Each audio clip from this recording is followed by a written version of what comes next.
Evangelho de Mateus, capítulo 26.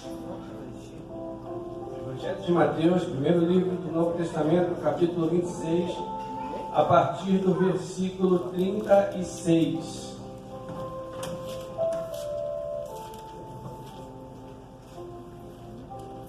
Hoje é uma noite de ceia,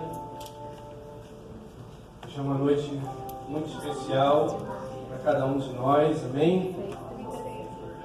Mateus, capítulo 26, a partir do versículo 36.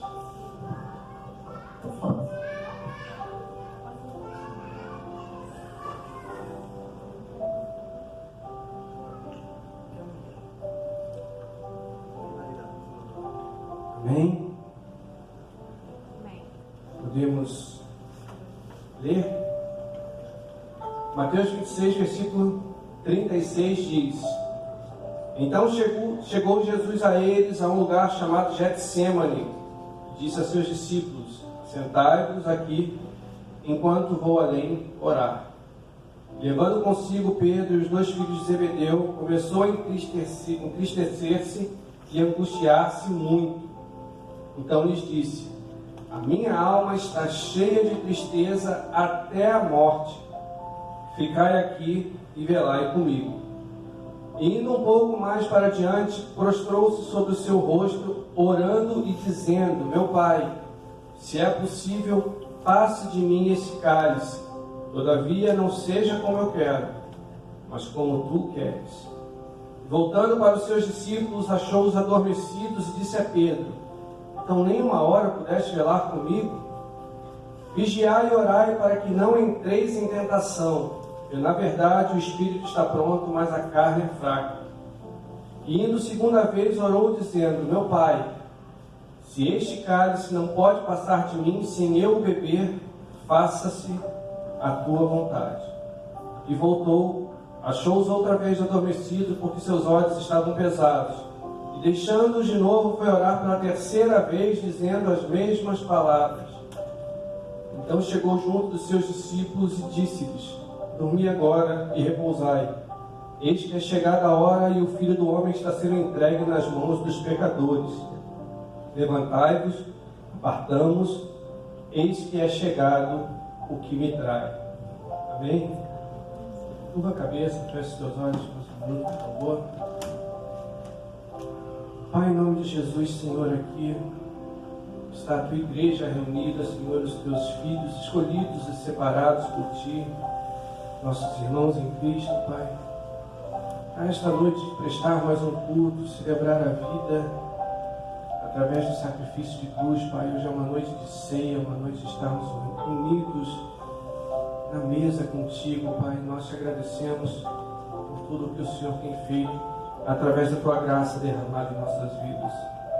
Diante da tua igreja, Senhor, eu quero reconhecer que nada tenho a oferecer, que nada sei, Senhor, que serão as palavras ditas pela minha boca, se não for o teu Santo Espírito a ministrar o coração de cada um dos teus filhos, Pai.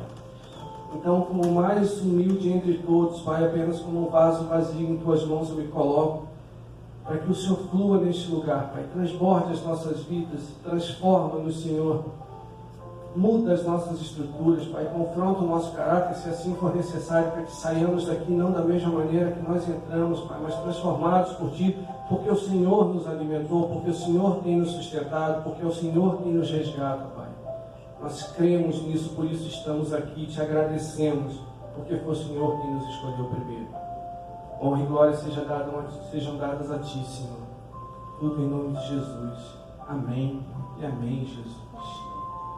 Glória a Deus. Durante essa semana,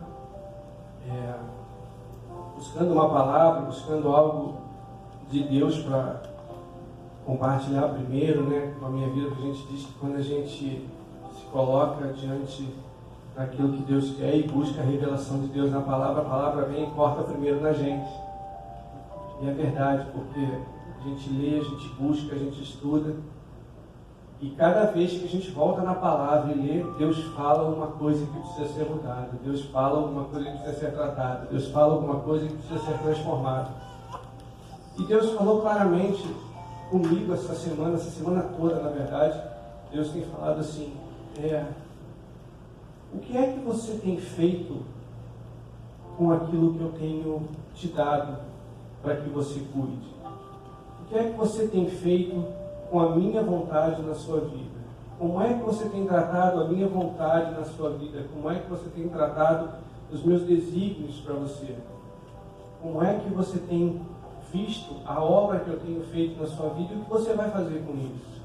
Deus falou sério comigo essa semana e o texto aqui mostra de maneira bem clara que Jesus precisava tomar uma decisão.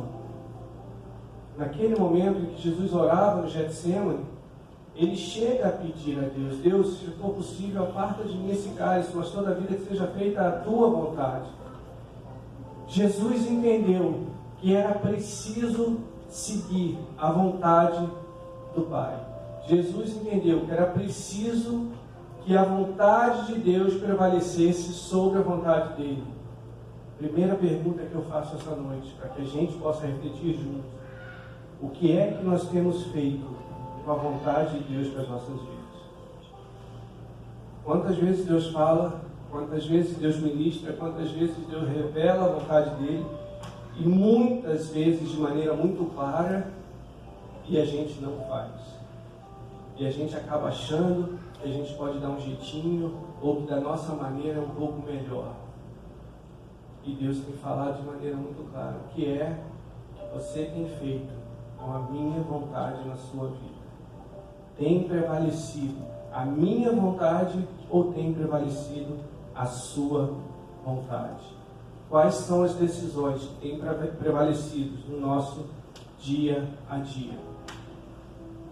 Precisamos lembrar que toda decisão, que toda escolha é seguida de consequências. Tudo que a gente decide fazer, todas as escolhas que a gente resolve tomar, elas são seguidas de alguma consequência. Nós podemos escolher a vontade de Deus e viver sob os cuidados de Deus. Nós podemos escolher a nossa vontade e viver entregues à sorte que o mundo pode nos oferecer ou não. É uma escolha que nós temos. Deus nos permite essa escolha.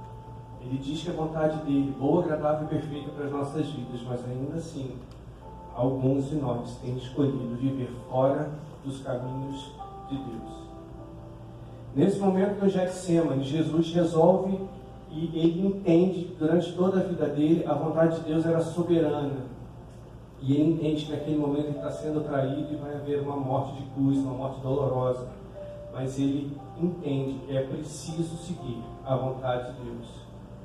Quando Jesus toma uma decisão, ele muda a história das nossas vidas. Estamos aqui hoje porque um dia Jesus resolveu escolher se sacrificar por nós. Glória a Deus.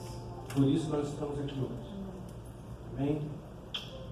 Algumas consequências daquilo que Jesus escolhia. Quando Jesus falava, da boca de Jesus saía ensino. As pessoas eram impactadas com tanto amor, as pessoas eram impactadas com tanto ensino, porque vinha da parte de Deus.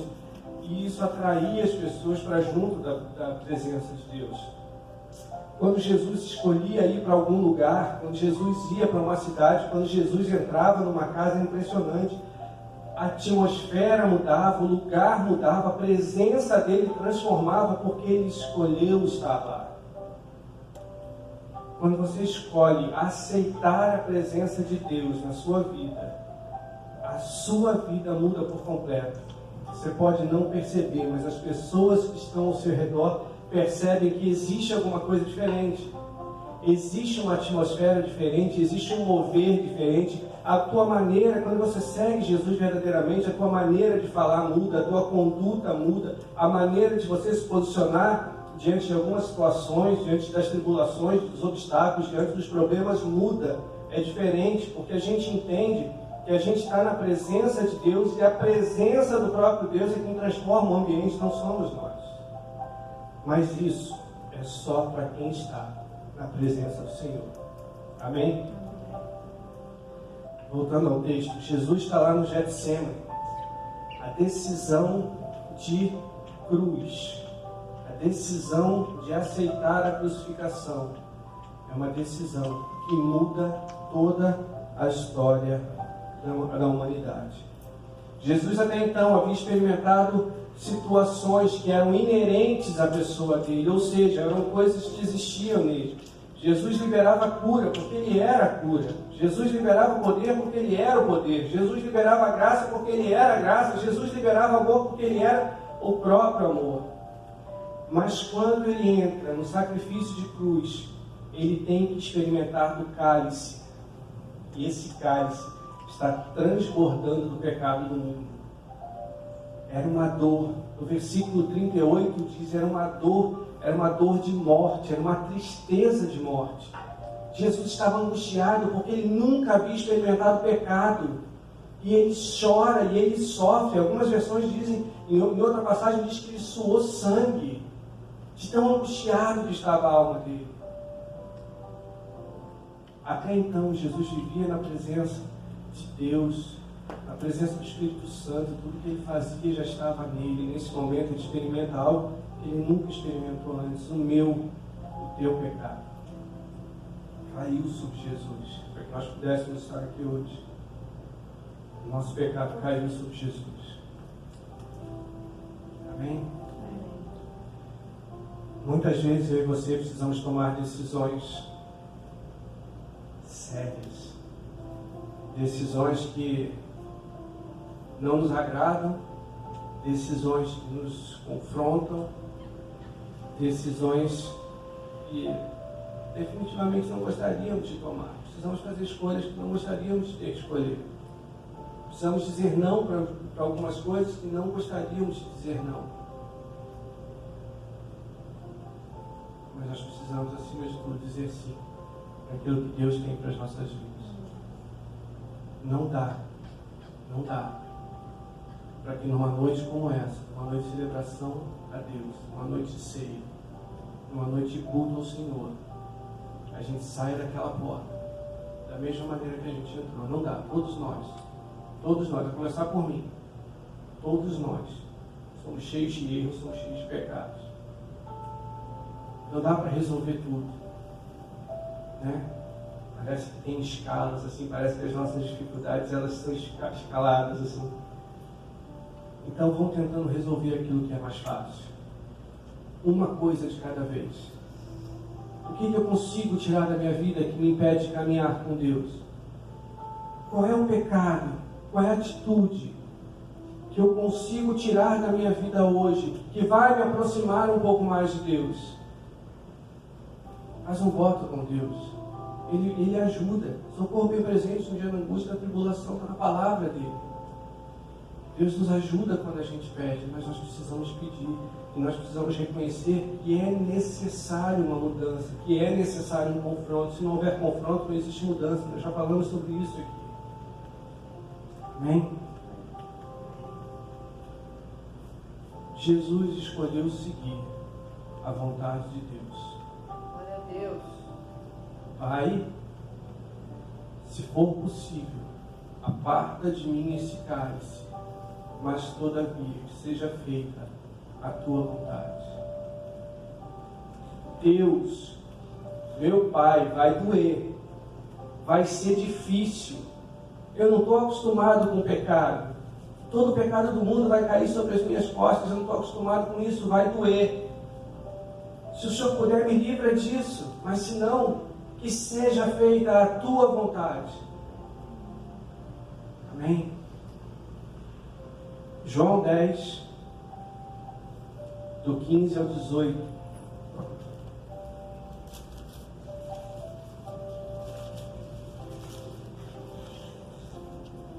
João capítulo 10, do versículo 15 ao versículo 18.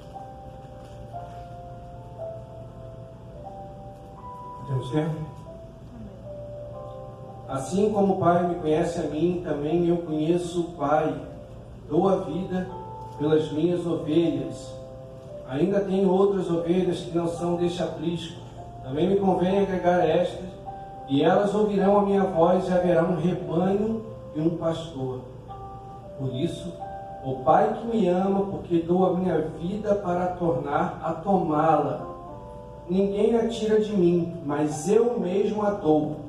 Tenho poder para dar e o poder para tornar a tomá-la. Este mandamento recebi do meu Pai. Novamente, Jesus nos explica aqui que Ele tem o poder para dar a vida e para tomá-la de volta. Mas o mais importante, Ele fala no final do versículo 18, este mandamento recebi do meu Pai. Mais uma vez, Jesus disposto a fazer a vontade de Deus. Uma vez que nós sabemos qual é a vontade de Deus para as nossas vidas, a pergunta é: estaremos dispostos a seguir o que Deus nos pede? Permaneceremos? Seguiremos firmes como cristãos, como filhos?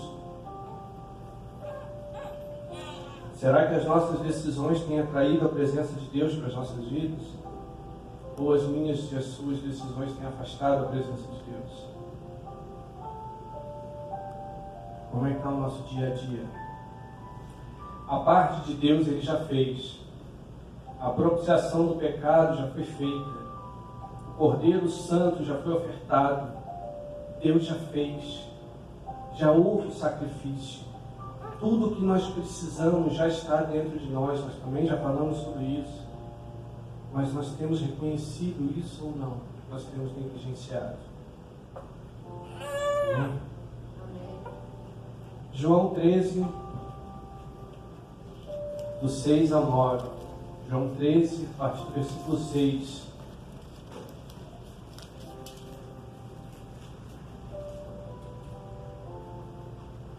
Aproximou-se, pois, de Simão Pedro, que lhe disse: Senhor, tu lava-me os pés a mim?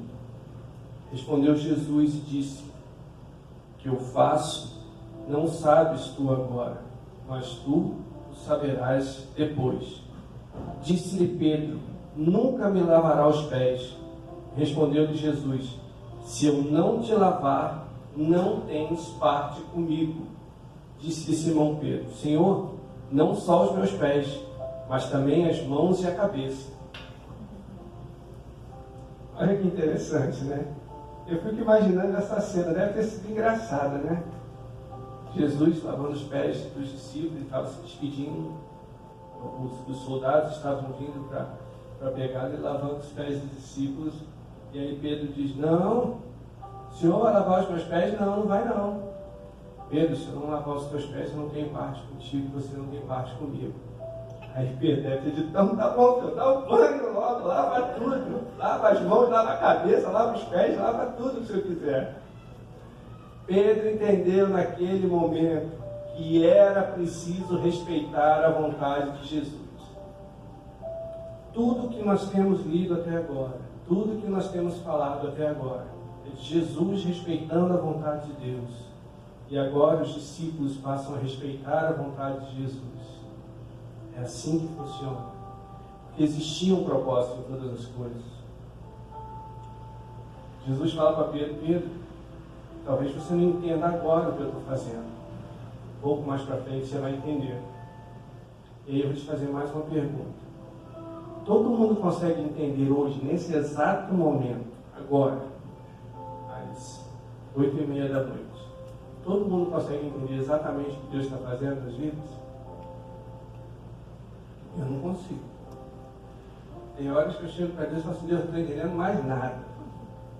Estou confuso, não estou entendendo nada, mas amém.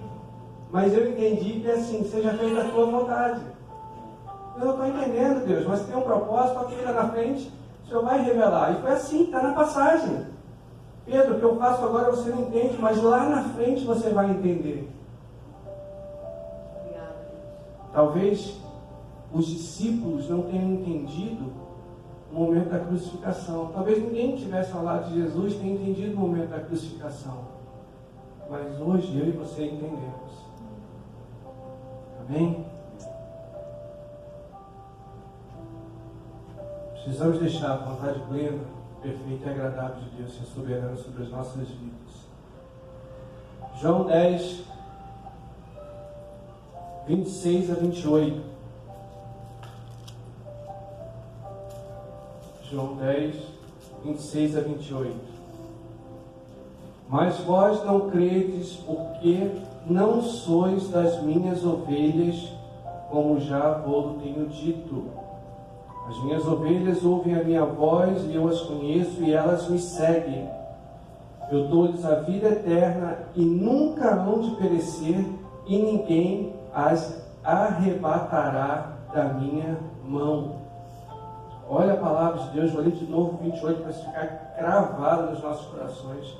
E dou-lhes a vida eterna, ou seja, Deus está dizendo, quando somos ovelha do seu rebanho, Ele nos dá a vida eterna, e ninguém será capaz de nos arrebatar, ou seja, de nos tirar da presença dEle.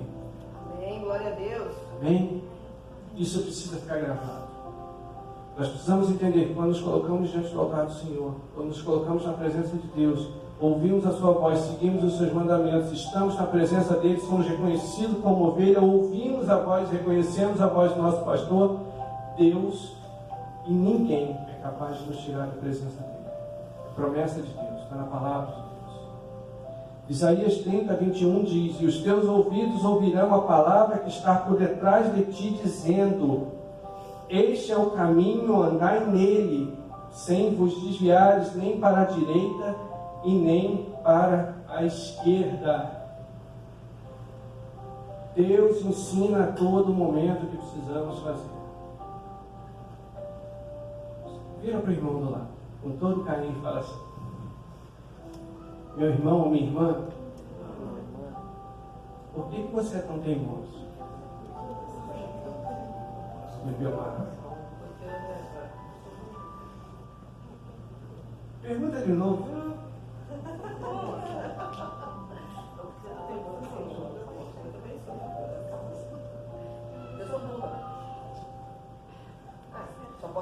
Por que nós somos tão teimosos diante da vontade de Deus para as nossas vidas?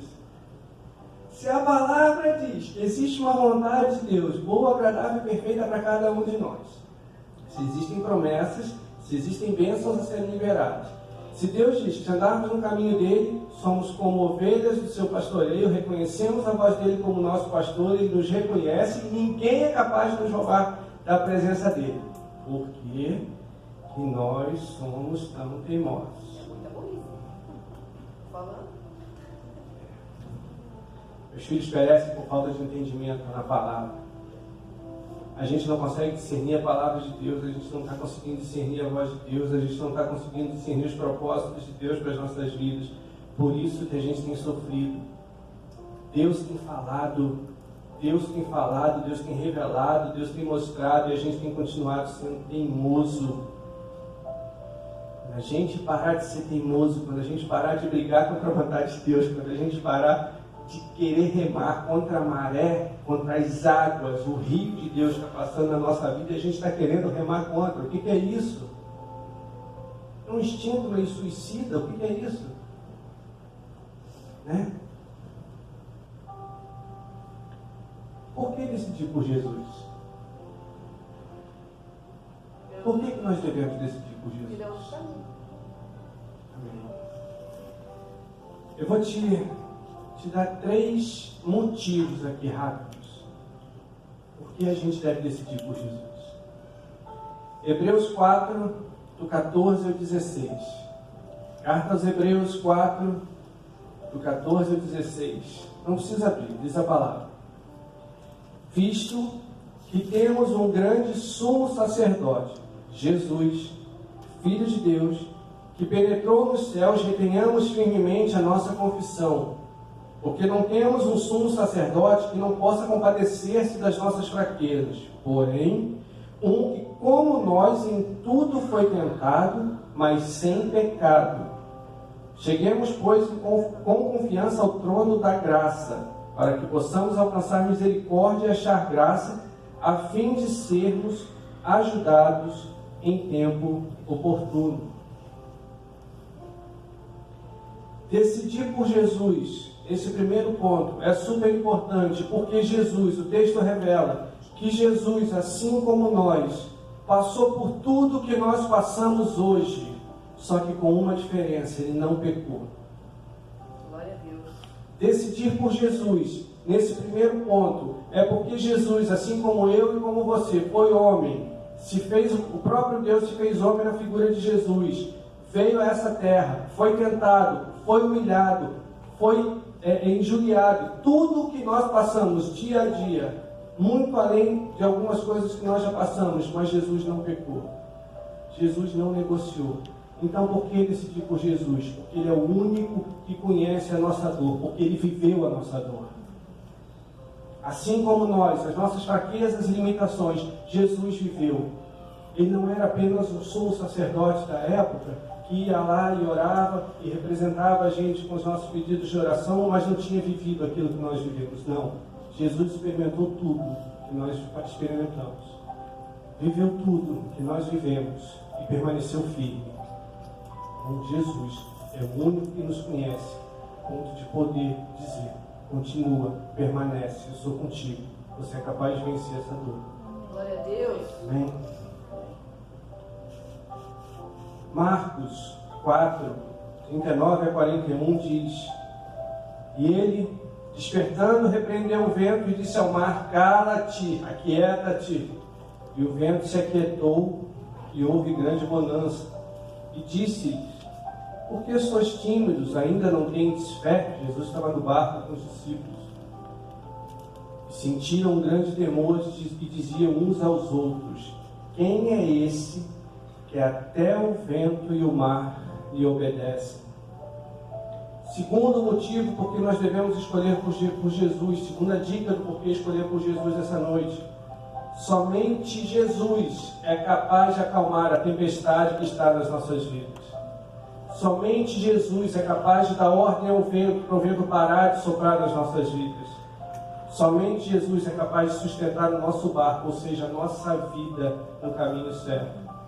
Glória a Deus. Amém? Vira para o teu vizinho. Pergunta para ele assim: por que escolher Jesus? Pergunta forte para ele ouvir, que eu acho que ele não ouviu não. Primeiro motivo, porque somente Ele conhece a sua fraqueza e pode te ajudar. Segundo motivo, somente Ele conhece a tempestade que está sobre a tua vida e só Ele pode acalmar o vento. Terceiro motivo, está lá em João 11, do 40 ao 44. Disse-lhe Jesus: Não te hei dito que se creres verás a glória de Deus? Tiraram, pois, a pedra de onde o defunto jazia, e Jesus, levantando os olhos para cima, disse: Pai, graças te dou por haveres me ouvido. Eu bem sei que me ouves, mas fiz isso por causa da multidão que está em redor, para que creiam que tu me enviaste.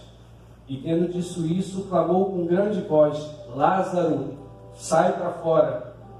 O defunto saiu, tendo as mãos e os pés ligados com faixa, e o seu rosto envolto num lenço. Disse-lhe Jesus: Desligai-o e o deixai ir.